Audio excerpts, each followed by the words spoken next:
Okay, let's work with just the basics. This is information that we covered the second and third class. Okay, so working from the very basics of creating a program. There is a template that you can use, but let's work through one and then go through the template.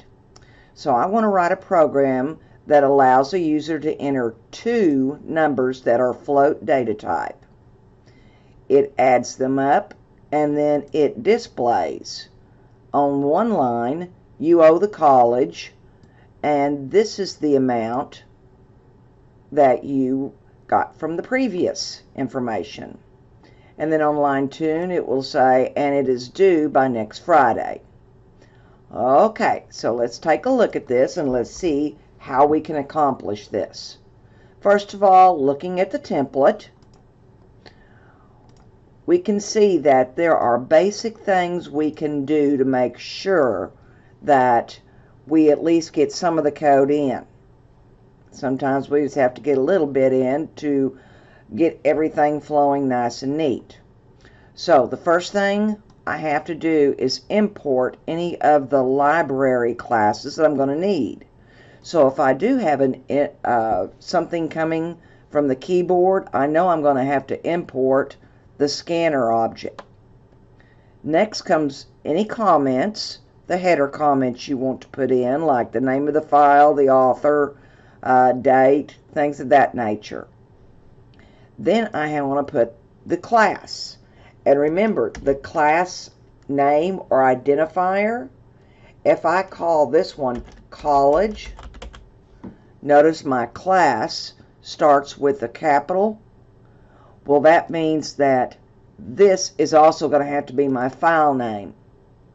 Now remember, identifiers start with lowercase, but class identifiers, as I go down a little bit further, are exactly the same, except for it starts with a capital letter.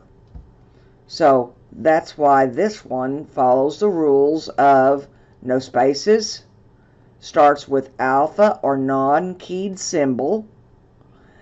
After the first character, it can have numbers, and if I put more than one word together, then it's camel case. Okay, after that, we have our main method. All your programs are going to have this. Now, right after that, and within my main method, I need to declare and initialize all my variables or identifiers I'm going to use. So let's go back to this program. Alright, go down and look at some code. I have to import the scanner. I'm calling my class simple. Here's my main line, and then I'm going to be using 1, 2, 3 variables. All three of them, the first one is going to be an int.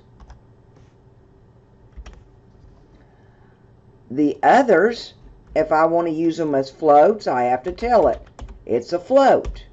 Now notice I could also use double, but when we do floats, remember, you have to put the F after the initialization.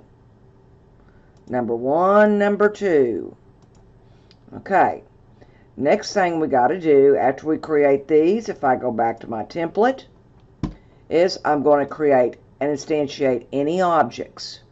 My scanner is an object, so I'm going to have to use it.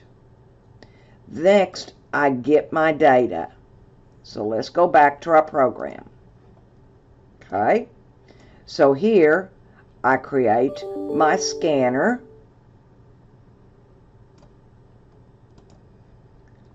And then I get my data. Getting the data from a user requires 2 lines.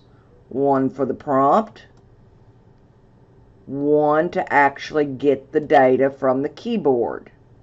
I assign it to whatever the object name is for scanner, next, and then the data type. So I do that for my num1 and my num2. Now, according to our template, after we get the data, then we have to do any processes, and this is where we're going to spend a majority of our time this semester, all the different tools that we work with. Well, here, our process is filling the answer variable, but it's a formula. I'm adding num1 that I got from the user to num2 I got from the user to get answer. Then when I go back to the template, after I do my process, I display, close, exit. So here, I'm doing a print line which will print this information, do a line break, and then go to the next one. Now notice that what goes between the quotes are alphanumeric. Literally how I type them or how they're going to appear.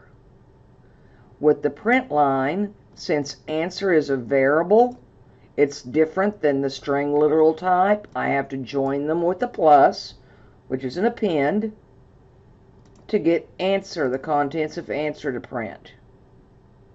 And then I do another print line, and then with the quotes, anything else I want printed out. Then, if I'm ready to close my scanner, and then I want to system.exit with a 0 in it. And I'm done. That completes the template. Now, after you get out of programming 1, you may be adding a little more.